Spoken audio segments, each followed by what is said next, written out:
tonight on EKB Evening News at 6. A big problem is emerging on US 23 in Floyd County. Good evening. I'm Gary Sloan. And I'm Cindy Mae Johnson. We begin tonight with a developing story in Floyd County. An active landslide near mile marker 7 between Iville and Stanville is creating traffic headaches along US 23. A large flow of mud, rocks, and trees has already moved most of the way down the mountain, but had stopped on the last bench before the roadway earlier today. If the rest of the slide comes down on its own, it has the potential to cover the entire road. Earlier this afternoon, the slide forced the closure of only the northbound lanes, but continued activity at the site of the slide has now led the Department of Highways to intermittently close the entire road when the slide is on the move. Shortly before this newscast, we learned that one lane has reopened, alternating between northbound and southbound traffic. Crews with the Highway Department are on the scene, but not much can be done until the slide has stopped moving. Sarah George with the Department of Highways. This afternoon, an active mudslide began on US 23 in Floyd County, close to the mouth of Ivy Creek, near Martha's Pizza. We have diverted the northbound traffic into the southbound lanes intermittently with the southbound traffic. In other words, our flaggers are allowing the northbound traffic to go through and then going back to southbound, then back to northbound, back to southbound. The northbound lanes are completely closed to traffic until the mudslide is stabilized. In other words, until material quits coming off the mountainside. As you might imagine, there are significant traffic delays as the situation continues to evolve, lanes open and close. The Department of Highways is now suggesting that passenger cars detour through Prater Creek. Heavy trucks should continue to use 23. We'll stay on top of this story, and for more developments as they occur, listen to the radio stations of East Kentucky Broadcasting. Pikeville residents can finally expect to see some action to address the constant threat of rockfalls along the Pikeville bypass. That fix, however, will require several months of work and, of course, detours. EKB News reporter Shannon Deskins brings us the details of the project. After a rockfall closed the Pikeville bypass more than a month ago, work began this morning on a long-term fix. Since the March 10th rockfall, engineers have been looking at several different options to make that area safer for both pedestrians and motorists, and the decision was made to go with a rock slope stabilization project. The first step of that project began today. The first thing they do, it's called scaling, is they repel on different areas of the slopes, and they basically take down anything that would potentially fall. And if there's any trees in that area that are there, then they go ahead and remove them as well. Instead of moving part of the hillside and potentially impacting the historic Dill Cemetery above Reynolds Market, the contractor will be driving 20-foot-long nails into the rock. It's going to be a 20-foot solid metal rod. They call it a rock bolt. And they'll drill like a 4-inch hole, and they'll place the bolt in there, and then they'll grout it. And then once it's grouted and set up, what they'll do is they'll put a wire mesh over the face of the cut, and they'll put a metal plate on it and a nut and tighten it up. And then they shoot it with shotcrete. That way it takes care of any weathering. I mean, we're not excavating material. We're not moving any material. We're not creating any benches. We're basically taking what's there, stabilizing it, and making sure that it doesn't fall anymore. The project will secure the mountain from the Chloe red lights all the way to the Ferguson Creek red light. Highway Department officials tell us the work will be done in 3 sections, beginning with the section between Reynolds Market and the Chloe red lights. The $3.6 million project was awarded to Geostabilization International of Grand Junction, Colorado, who has 200 working days to complete the job. For EKB Evening News at 6, I'm Shannon Deskins. Police say no helmets were in use in a pair of fatal accidents over the weekend, one involving a motorcycle, the other an ATV. On Saturday afternoon, Kentucky State Police Post 9 troopers responded to a motorcycle wreck at Sidney. Police say that 34-year-old Christopher Absher of Zebulon was traveling on US 119 when the 2009 Kawasaki motorcycle he was operating left the shoulder of the roadway and struck the guardrail face. Later that night, police were called out to Kemper for an ATV wreck. According to police, 47-year-old Gary Thacker of Kemper was traveling on Callahan Branch when the 2009 Honda ATV he was operating left the roadway, traveled over an embankment, and overturned in a creek. Both men were pronounced dead at the scenes by Pike County Coroner Russell Roberts. Both incidents remain under investigation. The city of Pikeville is reporting a fairly quiet Hillbilly Days festival, at least in terms of criminal activity. Despite receiving over 200 complaints, only 36 arrests were made, mostly for crimes related to intoxication. Many of the complaints dealt with non-criminal activity, such as parking. Total complaints for public safety this year was right at 265 complaints. Basically, that's for the whole 3 days of the festival. When you break that down, that's a pretty remarkable number considering how many people are in here, because we're talking over 100,000 people visiting Pikeville at one time. The commission and the mayor had enough forethought to go ahead and approve the overtime that we needed to make sure this festival stayed safe, not only on the police side, but fire and EMS and dispatch. So the presence of uniformed officers, uniformed firemen downtown definitely kept that complaint level low. Maynard added that unlike in past years when lost children were one of the most frequent calls, good news here, there were no reports of missing children this year. Kentucky Agriculture Commissioner James Comer and his campaign held a reception at the Hilton Garden Inn Friday evening in Pikeville. The reception was a chance for locals to connect with Comer as he runs for the Republican nomination in this year's governor's race. The day before, Comer revealed his plan for higher education, which aims to make college more affordable. We believe that we could get more industry to Kentucky if we could prove that we had a readily available, skilled, trained workforce in the state. So we need to have more focus on our technical schools in the state. Comer added that other goals of his plan include tax credits for college graduates to stay and work in Kentucky. Coming up, candidates for statewide office flocked to Saturday's old-fashioned stump speaking to reach the Hillbilly Days crowd. And by Sunday morning, it was hard to tell Pikeville had just hosted one of the state's largest festivals. We'll be back in 2 minutes.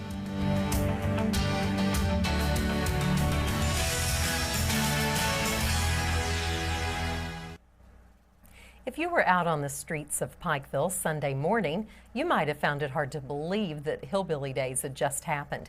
That's because crews worked throughout the night Saturday and into Sunday morning to clean up what the crowds left behind. Our own Courtney Lovern joined them this year. She brings you this report. After the vendors and spectators left Hillbilly Days on Saturday night, a different event began, the cleanup. To transform downtown Pikeville back to its normal state, Utility Management Group worked tirelessly on the last night of Hillbilly Days to clean the city streets. Their efforts are so noticeable they create the impression that Hillbilly Days never happened. Our Public Works Department, UMG, does an excellent job. People are amazed. If you haven't been downtown this weekend, the amount of garbage that is accumulated. Sunday morning, when you come through these streets, it's hard to even imagine there was a 3-day festival. UMG project manager Donnie Sloan explained how different departments work together to orchestrate a successful cleanup. The city, they give us all the equipment, have the fire department help us with traffic, and police department help us setting up the cones and traffic, for the barriers and everything. Just everybody working together makes it a lot easier for everything going good. Back when vendors could stay open till midnight, the fire department would take the fire hoses, wash the streets down, and then dispose of the piles of trash. Today, the workers use different methods and equipment. We got 3 sweeper trucks, garbage trucks, blowers, a little bit of everything. We've got a routine down now, and it kind of works. The police department, after we get all the vendors out, the city police department starts shutting down the roads. We bring the sweeper trucks in, and they hit it like gangbusters. The cleanup stretches from KFC all the way down to Lorraine Street and the bypass.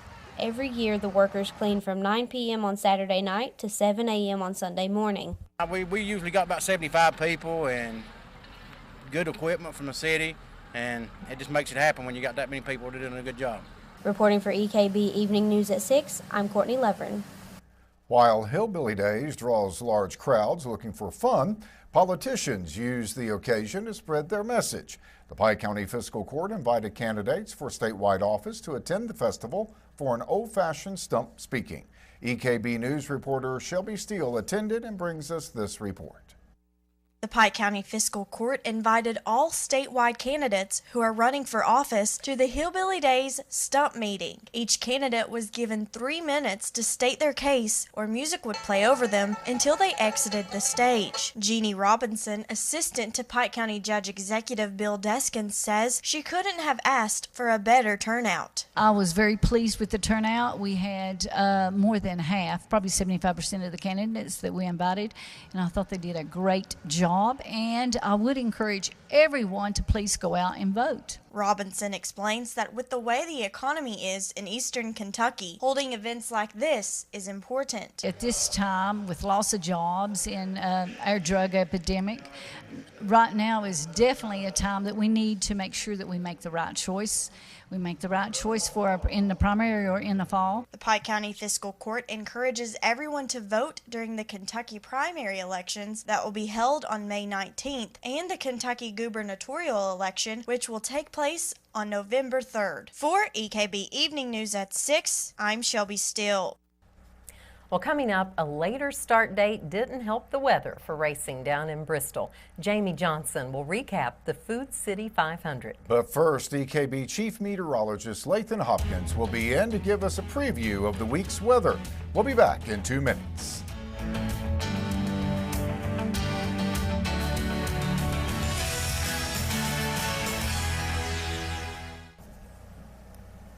Just before we came back and came on the air, we had a beautiful double rainbow out there. Absolutely, and I have to give you 2 thumbs up for the. That's 2, 4, 6. Yes, 6 thumbs up for the weather that is on the way here for tomorrow, especially a dry forecast. But we have to get there first, and we're still dealing with a few light rain showers moving across parts of eastern Kentucky. What we'll do here, we'll take you on a little tour with the radar and show you who is picking up the rain as of right now. First, we will go right up US 23 from Prestonsburg to Paintsville. It's very close now to downtown Paintsville. Prestonsburg, get ready, another little shower. We'll be heading in your direction here within the next half hour, and then we will head a little further south. This is northern parts of Pike County into southern Mingo County. You see the rain moving through Williamson, also over toward Matewan. So traveling along US 119, something to keep in mind. This is actually the shower that brought that beautiful rainbow over downtown Pikeville. I'm going to step out of the shot because it's just worth. Look at that. It's just absolutely beautiful. This was just minutes before we hit the air. And I guess, even with the rain, it's hard to complain when you get a picture like that. Now, the rain did cool temperatures down. We are now in the mid-60s here in Pikeville, 65 degrees. 66 in Williamson, 72 for now in Prestonsburg, 66 in Paintsville, 70 in Inez, and right now near 70 over in Grundy. Satellite and radar composite, we're in the 60s and 70s here, of course. But now you see that line of showers and thunderstorms. That is actually a front that is making its way through the region. And once it does so, temperatures will take a hit. It's 56 right now in Lexington, 55 in Cincy, and low to mid-60s just to the west. And that cooler air will eventually make its way right here into eastern Kentucky and western West Virginia, southwest Virginia as well. Officially the high 71 today, 58 the low, picking up a little rain at the National Weather Service office in Jackson, but still, for the month, we're a little over halfway through and about 7 inches of rain above average just for the month of April and approaching 8 inches of rain for the year. What we'll do here, we're brought in the picture, and I want you to notice the red boxes, tornado watches, the yellow boxes, severe thunderstorm watches, very close to home, but we dodged a bullet as far as severe weather is concerned. So here's how things play out during the next 24 hours. You see the showers moving through this evening. Once this front moves through, skies will begin to clear out overnight tonight. Should make way for a very nice day tomorrow until we get to tomorrow evening. And then you'll notice more in the way of showers and thunderstorms beginning to develop and moving in from the north and from the west. So we'll have to throw in a chance of rain by tomorrow evening, tomorrow night. And yes, even during the day on Wednesday. Not expecting heavy rain. That's good news, but any rain at this point is too much rain. What will this rain do for the pollen count? Well, for tomorrow, and of course the pollen count sponsored by Faith Pharmacy, Adams Plaza in Pikeville, 10.4 for tomorrow, down to 8.4 with those showers moving in on Wednesday, and back into the high category by Thursday. There you see that chance of rain moving in late Tuesday, 50% chance of rain on Wednesday. Notice Thursday's temperature, 60 degrees the high, 36 the low, Thursday night into Friday morning, and yes, it's hard to say, but the possibility is there for some frost Friday morning. Are these temperatures normal for this time of year? Normally we're about 70 degrees for highs and into the mid and upper 40s for lows. So the gardeners, those folks with flowers, stay tuned. We'll keep you updated. Okay. Thank you, Lathan. Well, Saturday morning brought the annual Hillbilly Car Show to Pikeville. The event raises funds to send area children and their families to Shriners Hospitals in Lexington and Cincinnati. EKB News reporter Courtney Lovren tells us more. The Hillbilly Car Show on Saturday morning showcased cars ranging from the new styles to the old models. The show included a little something for everyone and was presented by the Shriners Children's Hospital out of Lexington. That we transport the children to the Children's Hospital in Lexington and Cincinnati to the burn center. And this is what we do, this car show, to make money to transport those kids. Rowe also explained how the car judges were decided. We usually get judges that we don't know and we're not familiar with, so that everything is done on a up-and-up basis when they judge the cars. Some cars brought more than just their appearances to the show. They brought a message. I'm here to dedicate my car to breast cancer awareness. I want the men, I want the women to know that it can happen to them just as easy as it did me. Cantrell won her fight against cancer and used her story and car to spread awareness for breast cancer. They will bring their husbands and they'll say, look here what this is. And then something hopefully will put it in their mind, yeah, hey, this can happen to me. And they've got to realize that it can happen to them. It's just not women. And that's the reason I want to bring it to car shows, and I want everybody to know that it can happen to everybody. This car show gave people a chance to see all kinds of different cars within the same vicinity. For EKB Evening News at 6, I'm Courtney Levern. Beautiful weather with some beautiful looking cars. I saw a couple I wouldn't mind having. Me too. We'll be back with sports in 2 minutes. Liverpool breaks the drought, wins Bristol. For Matt Kenseth, who gets his 4th Bristol victory. Well, the beautiful weather we're having outside right now kind of belies what happened in Bristol, doesn't it? It does. What were they going for, like a record or something? Well, trying to start, later in the calendar month, as I'll explain, to get better weather, but it just didn't work out that way yesterday. Still, a lot of fans came to check things out, but after last season, NASCAR made a decision to push the traditional spring race date for Bristol Motor Speedway deeper into April in hopes of having warmer temperatures, less rain showers, or even a snow threat, if you can believe it, which would in turn create a better crowd. Well, yesterday's Food City 500, in support of Steve Burns and Stand Up to Cancer, had its latest start date on the calendar since 1983.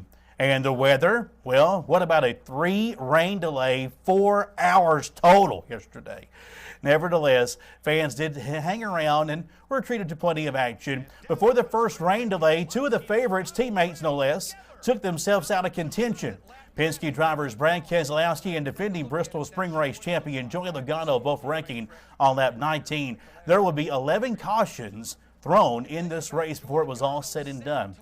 Under 10 laps remaining, Carl Edwards, who was running second place, tags the wall, collects Kurt Busch in the process, and next you see what's called the Bristol stall. Drivers backed up due to the carnage ahead of them. Carl Edwards, his car said built for speed, it was built for wrecking. That would set up the final sprint to the finish on a green-white checker, 2 laps to go on the restart. Matt Kenseth, who sat on the pole for the race, emerges from the rain puddles to win the fourth career race at Bristol, his fourth career race at Bristol. Kenseth was pleased to be back in victory lane and breaking a 51 race losing streak. Wears on you a little bit. You know, we had such a good 2013. We came a little short of the ultimate prize there, but we had such a great season. And last year there were some races we had chances to win, and just things wouldn't line up for us. We just couldn't get it to happen. And tonight was kind of the opposite. So everything worked out. We had a good car in a short run, not so good on the last 40 or 50 laps of the run, and we had all them cautions and short runs at the end that really benefited us. Major League Baseball, the Cincinnati Reds brought a pocket knife to a gunfight in St. Louis over the weekend. After dropping their first 2 games of the series, the Reds had given the Cardinals their 14th consecutive series win over Cincinnati. Well, things didn't start well last night either, as the Cardinals' Matt Carpenter would set sail with this boat down the Mississippi for a 1-0 Cardinals lead. First batter of the game, you kidding? Coming into the game, Carpenter had reached base via a hit or a walk in all 10 games this season and leads the Cardinals in nearly every offensive statistic. I've seen enough of that. All right. Top of the third, 2 on for Cincinnati's Brandon Phillips. The shallow fly to center. That would allow Joey Votto to cross the plate. We're going to be tied at 1-1. Now, Red starter Mike Leake, he would settle in here. Career-wise, he's not been all that great against St. Louis, but here, 86 pitches in this game. Johnny Peralta, the line out to shortstop there. Colton Wong, a ground ball. Great play by Phillips and the toss to Votto to end the inning there. Jason Hayward, the whip. And now Mike Leake, he was cruising. Yet you see reel in here by Bruce. You're going to see Todd Frazier in your next frame get in. Some great defense for the Reds in this one. Game still tied at 1-1 though, 8th inning, and Colton Wong back at the plate producing the sac fly to deep left field. It would easily score John Jay. And the Cardinals would complete the sweep of the Reds, 2-1 the final score. Reds traveled to Milwaukee to face the Brewers tonight, who are off to their worst start in franchise history. Game time is 7:20. Pregame 6:50 on Hit City USA 98.1, 104.3. College football many draft experts are saying that former Kentucky outside linebacker Bud Dupree could be the Cats' biggest draft choice since Randall Cobb. An article in the USA Today reports that at least 9 teams have been in contact with the 4-year standout, who will also receive a bachelor's in community leadership next month after he's drafted. Dupree is predicted to be an early to mid-first round draft choice and is one of only 24 players invited to attend the NFL draft in Chicago a week from Thursday. Finally tonight, former Lawrence County Bulldog and ex-UK pitcher Chandler Shepard is enjoying a homecoming of sorts this evening in Lexington. Shepard, a 13th round draft choice by the Boston Red Sox last year, is back in town facing the Lexington Legends as a member of the Greenville Drive of the South Atlantic League. Shepard, who has made 2 relief appearances this season, picked up a win over the Legends in Greenville last week after yielding 1 hit and 1 walk through 2 2/3 innings while striking out 3. And if you wonder, guys, why we do a lot of sports, is when you see a kid from Louisa go and make his way into the major leagues. He's now Class A and moving up the ladder. It's good to see. Always great when a local boy makes good. Yes. We like it. We'll be back in 2 minutes. Well, Lathan, weather for tonight? A few more showers to deal with this evening. Then temperatures will be dropping into the mid-40s overnight tonight, back to the mid-60s tomorrow. A late day shower possible, but most of that holding off until the day on Wednesday. Then we watch for the potential for frost Wednesday night into Thursday night, especially Thursday night. Frost. Hard to believe. Dogwood winter. We couldn't get all the sports in this newscast tonight. Plenty more coming up. Sports guys at 7 o'clock. We'll talk about Pikeville and their All-A state softball tournament appearance coming up this coming weekend. So plenty on the schedule tonight. And that's live right here on EKB TV. Well, that will do it for tonight's EKB Evening News. Remember, you can get more local news anytime by listening to the radio stations of East Kentucky Broadcasting. Remember to stay tuned for more details on that landslide or rock slide that's happening on US 23. You can follow EKB News and EKB TV on Facebook and Twitter. We're going to leave you tonight with some footage of one of the best things about Hillbilly Days. It's the people as seen from our special EKB Parade Cam. Good night. Thanks for watching.